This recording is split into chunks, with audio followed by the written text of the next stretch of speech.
Roseanne has been the big sitcom story of the season, and recently Adweek talked with ABC honcho Ben Sherwood about the show's revival. If Hollywood has been out of touch with mainstream America, Sherwood asserts, a sweeping assumption. Adweek simply repeats his fact. The obvious move post-election was to ponder, what is our responsibility to reflect what just happened on our airwaves? ABC then began to develop some ideas about how perhaps inclusion doesn't just mean fresh off the boat and blackish. Maybe inclusion also means reflecting the working poor in America, and the middle of America where there is daily struggle. Okay, hang on. There's so much to unpack here.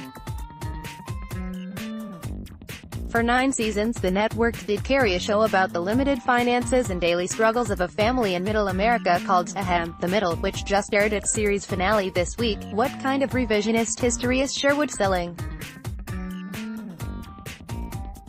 Interestingly, his fuzzy understanding of inclusion brings to mind a sour joke that appeared on Roseanne earlier this season. Dan, after falling asleep in front of the TV one night, we missed all the shows about Black and Asian families. Roseanne, shrugging, they're just like us. There, now you're all caught up. If you take Sherwood at his word, it sounds like ABC feels the same.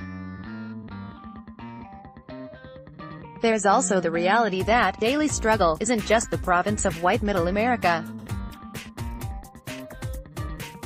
Should we wade into weeds a bit further?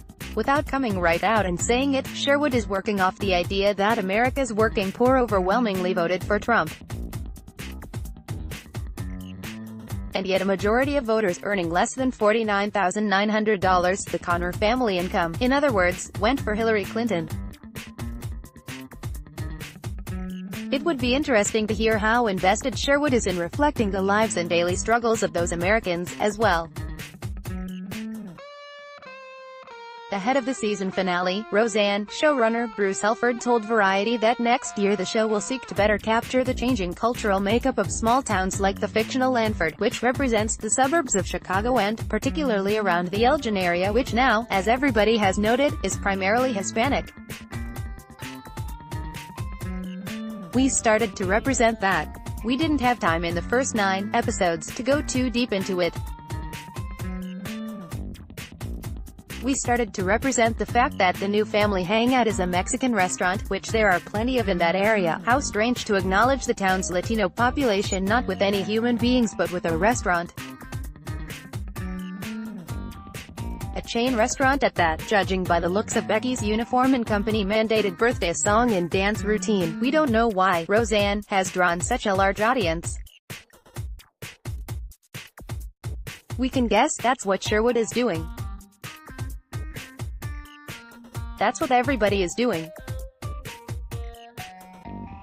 Even as ratings dipped a few million since the show's premiere, it still is bringing in huge numbers, a little more than 10 million viewers for its finale. I've watched the entire season out of baffled professional curiosity, and my own theory is that the look of the Connor home itself, which remains unchanged from the original, is a big part of the appeal, subconsciously at least.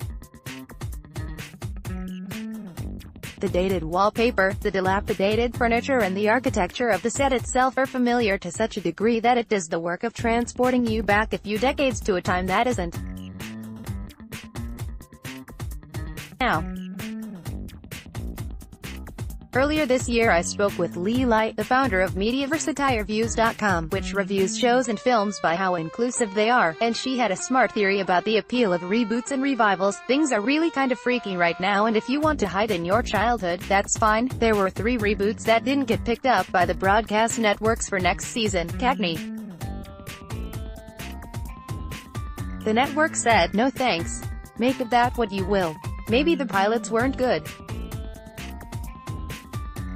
Or maybe they didn't capture whatever it is ABC's Sherwood believes mainstream America wants to watch on TV. Greatest American Hero starred Hannah Simone, so funny on New Girl, and Kit Christie Love starred Kylie Bunbury, of the terrific but short-lived Pitch, both for ABC.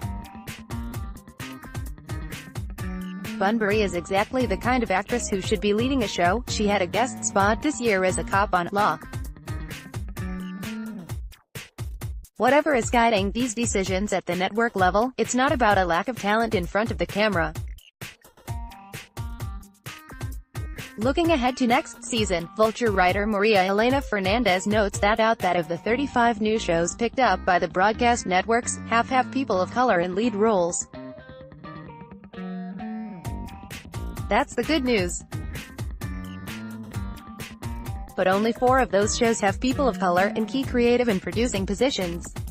Of the remaining shows starring white leads, there isn't a single person of color in those key positions. Taking a page from Sherwood, Bravo has announced plans for a new show called Real Housewives of the 1960s, spinning off from its reliably junky, and yes, reliably watchable, I can't explain it, Real Housewives, reality franchise.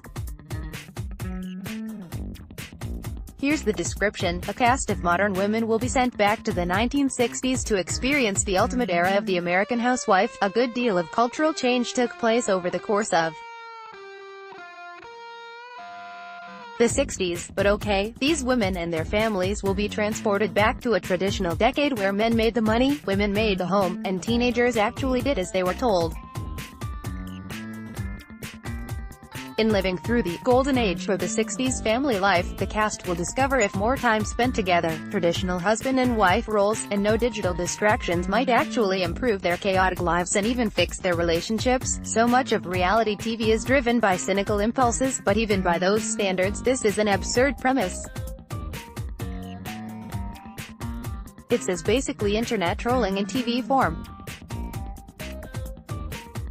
Let's point out the obvious: the coded language here suggests a specifically white and middle-class world, not to mention one that's idealized, when teenagers did as they were told. When in fact this wasn't the universal 1960s experience.